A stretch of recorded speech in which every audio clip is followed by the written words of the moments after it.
Hey, I'm Nat Crewe. I'm a paramedic. I'm a Fremantle resident. Been here for about 17 years. And I consider myself a sandgroper. How I came to be in Perth, I followed a girl, as you do. Well, as I do, quite often. It's got me to quite a lot of places. But this one I actually married. So I've been married once before to lovely Shelley. Hi, Shelley. And she's a beautiful English Israeli girl that I met in London. And her mum was one of the £10 poms. Do you know what that means?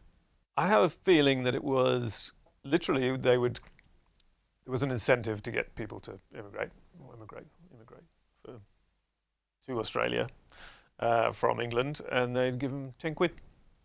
And maybe it wasn't 10 quid, but that's what they then became, £10 poms, or these people that were incentivised to come and land in Perth and Australia and make it their home. And I think I landed in 2005. And at that time we were engaged and we got married here. And yeah, I was a pro kite surfer at the time, and we had quite a lot of fun. We'd travel the world, and I'd go and kite surf my ass off in Egypt or the Philippines, and I thought that would be me for life. But I found there's actually other stuff to do, and Perth was quite a good place to do it. So we got married it was quite cool actually. We got married in an airfield somewhere out in the hills, and then jumped out of a plane in our jumpsuits. The celebrant, the idea was that the celebrant would come up with us, jumpsuit and all. And it'd be quite symbolic that we'd get married in the plane. So we'd leave as, fiancés, and then land as a united couple. And the celebrant took one look at this plane, which was held together with duct tape. And he was like, no, not doing it. So Shelley and I got married on the ground next to the plane, went up and, took that literal leap of faith. And here I am, 17 years later, and happily divorced, and as you can tell, it was a great success. No, it is a success because we're still great friends, and that's friendship wins. Oh, Shelley was definitely a great love, and I wonder if you can have a great love. It just seems, I suppose, alien to me, but again, only because I haven't experienced it that much, that you can have that level of love and respect and devotion to someone, and that turn to something that's sort of bitter. And I do understand it. And like I sort of haven't experienced it, but I think that says, without being too big-headed about it, in the sense I think you choose. It's definitely a choice, and like I've fortunately, again, through teachings from others and lessons that I've learned, that respect comes, I suppose, is foremost, paramount in any kind of relationship. I mean, my communication might not have been brilliant. We've certainly made mistakes, and even though things happen in that relationship, which a lot of people might say, oh, well, how come you guys are still friends? It's crazy. And it comes down to forgiveness. And it comes down to deciding, well, I don't want to carry that around. It's heavy. Why would I want to have that burden for 20, 30, 40 years, the rest of my life? And once you realize that, and you discard it, you feel so light, and then anything's possible. So the fact that Shelley and I are friends, and it took time. It took probably about a year. And you need to take that time. You need to remove yourself from the situation. You need to find time and space to process, and then hopefully to be able to forgive. And you're not going to forget. That's not, the things that happened, but forgiving and letting go, again, my life is one big cliche. It is a cliche, but it's absolutely true. So if I could, impart any pearls of wisdom, it would be that you've just got to decide how much weight you want to carry through life. I tell you what is just a Perth thing, and that is urban sprawl. I'm sure it's not just a Perth thing, but it's just one of those things that, and I can sort of see why. There's all this space. It's like untapped resource, but it's also it's a finite resource, and we keep pushing north, and everyone wants to live on the beach and wants that sort of quarter block at least, and that's unsustainable. That's just nonsense. I think it's a bit selfish, to be honest. I don't think it's very smart. I think it just spreads us all out. I'm just a big believer in sort of more condensed living and smarter living, bringing everything kind of closer, but that means a massive readjustment in our psyche around how we travel around the city. Our public transport's just ridiculous, and there's a sort of snobbery around it too, which is just, if you go to any big city in the world, everyone's on public transport. It's not a bit for here. It's just like, transport. What's wrong with you? So that is a cultural thing, which is odd because we're just a bunch of convicts in some ways. So I don't know where we got this sort of reverse snobbery from.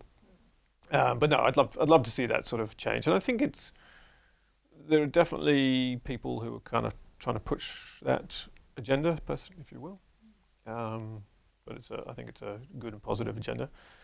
And there's lots of changes, I think, that are slowly coming, and that's one of the things that does seem to take a while here in Perth. And just everything just seems to take longer, and things filter in slower. But hey, if we can make some of the best coffee in the world, so obviously we've got our priorities right. So this is the longest I've been anywhere, so it must have a few of the things that I feel I need. There's a unique accessibility to some of the things that I love anyway, which is nature and the outdoors. I spend a lot of time in the ocean, whether it's kite surfing or free diving, out on boats, spearfishing, all that kind of stuff. And the fact that I can, whether I was living up in North Beach or here in Freo, I can go less than a kilometre and suddenly I'm seeing dolphins and this kind of. Literally just the other day I jumped on my bike and I was cruising down the river and the dolphins just popped up next to me. But then I'm a little hipster at heart and I want good coffee and cafes and interesting little spots, and I don't want to line up too long to be able to get into a club or a bar or a restaurant, so you can do all that and still get the quality. Although we are still a little bit of a small town, sometimes in mentality, we've still actually got quite a lot of different communities from around the world. So I don't know if you've noticed there's a massive Brazilian community. And I had some lovely Brazilians living with me when I was living up in Wembley kind of area. So I do have some Brazilian friends and even did some capoeira for a while. And what I mean to say is that it's not just your middle class Brits, up in Joondalup, and there's a lot of different people around us. So that satisfies partly my need to meet people from different parts of the world and that kind of stuff. So, and that's one thing I think is getting better too. Whereas when I first got here, so I was into kite surfing, or I was into motorcycling, or I was, I don't know, even coffee, or whatever it might be. And it would seem that almost those worlds didn't overlap. Like if you were a kite surfer, you were a kite surfer, and you just hung out with kite surfers, and your bikes, that'd be that world. So I have certainly when I first arrived, I had a lot of different friend groups, and they might not necessarily overlap, which is sort of kind of weird. I'm sure that happens quite often if you have a diverse range of interests and things that you do. But I found that's sort of improving as people get. I think when I first arrived, people would identify themselves with whatever group it was, and they would sort of stick to that quite doggedly. And I think people are sort of getting better at that. You do more than one thing and be more than one thing and that kind of stuff. So I think definitely I've noticed that change over the years. So whether it be my freediving or my paramedic friends, or there's a lot of overlap now. I don't know if that's a me thing, but I've just noticed that my friend groups are merging. Maybe it's me. I'm the common denominator. I'm just bringing people together. Yeah, I think some people see my videos and they see the stuff that I free dive under and into, and they're just like, "What are you doing?" And people get uncomfortable watching it. What got me into it is there's a lovely scene, I suppose, around free diving. A lot of it has to do with meditation and yoga. So the sort of type of people that are drawn to it, like you'll meet a lot of environmentalists and ecologists and people who are interested in sustainability and that kind of thing. And those are people that I identify with and have a lot of time for, and work alongside and that kind of stuff. There's a project that we do every year, Seeds for Snappers, which is a seagrass restoration project, and it's free divers and divers, but it's just these people who just care about the environment that they live in and work in. It's a local project, volunteered by local people and stuff like that. So, but then on a more personal level, it's quite a challenge, personal challenge, I suppose, to be able to get over certain fears and limitations. And then once you're down there, there's a real sense of freedom, and I get it with kite surfing too. You're not thinking about anything else. You just shut everything out, and you're just in that. It's just a lovely way to be very present. So it's a kind of meditation, and pushing myself for like how much deeper can I go? How much deeper? I mean, there are people going to over 130, 140 meters. What? I mean, I'm only a 33-meter free diver. I think that's part of that process that I'm talking about, of just meeting that challenge. And you don't do it in day one, so you just slowly build up to that. And again, it's not something you do by yourself either, so you're reliant on people and your safety buddy and buddies and the people around you to get you to those depths and sort of situations. So there's that sort of community and trust. And when I made some really deep friendships through freediving, and travelled too. And then when I meet people, say I spent a week in Thailand just purely freediving last year, and I'm still in touch with all those people, and people travel from Germany to visit here because we've created such close bonds. And I'm going to go off to Croatia in a few weeks and do more freediving, go even deeper, make even more friends. It's going to be amazing. So yeah, it's not just the going deep, it's just everything that goes along with it. And I still get nervous before I go out. But I think it probably used to be fear. And then there's a really fine line between that sort of fear, anxiety, nervousness, excitement. It's a sort of real little spectrum. And I suppose in some ways you're right. It's about mastering that, or identifying it differently, or framing it differently. It's not that I'm looking for new ways to, scare the pants off myself. There are certain things that I absolutely love. I don't really enjoy climbing much anymore. And there's certain definitely terrifying things that I just don't want to do, not because they're scary, but they just don't hold an interest for me. So it's not necessarily about overcoming fear.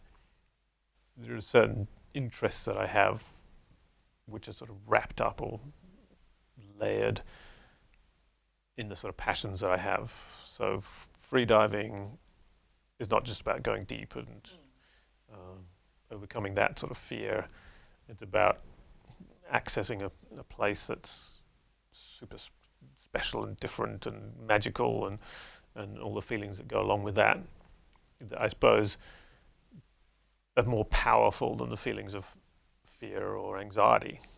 When I'm down there, when I'm going through this tiny little cave at 20 meters that I can barely fit through, the fear takes a sort of second place to the wonder and the feeling of, actually that rather nice feeling of sort of pressure and the chance of seeing an octopus or a shark or something like that. It's just those things.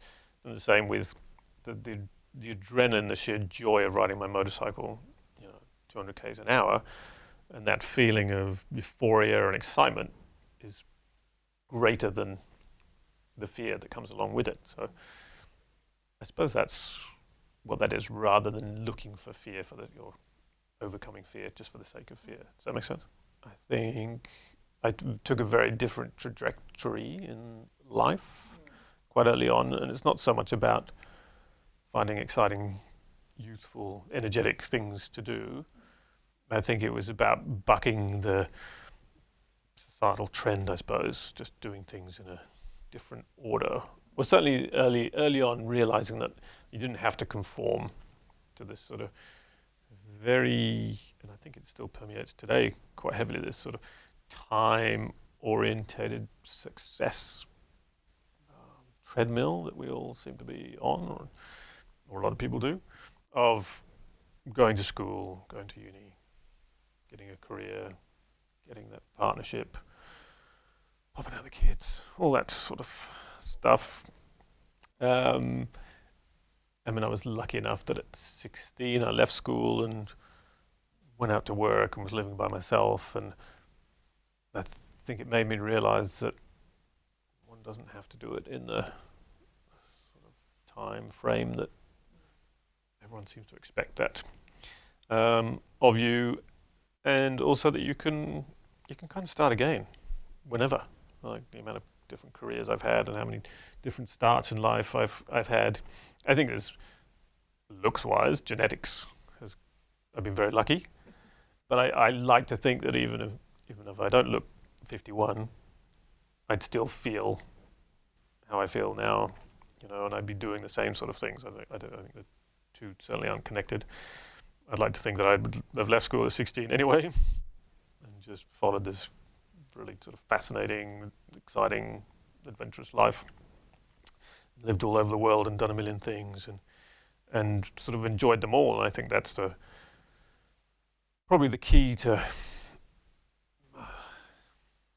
not feeling the sort of passage of time is, it sounds a bit cliche, but is being present and really enjoying what's going on now, rather than thinking, oh, I should be at this stage, or what have I achieved by now? Does that fit the expectation of those around me? And piss off. It's such a false narrative, and it just leads to disappointment and frustration. And I'm just glad I learned that lesson really early on.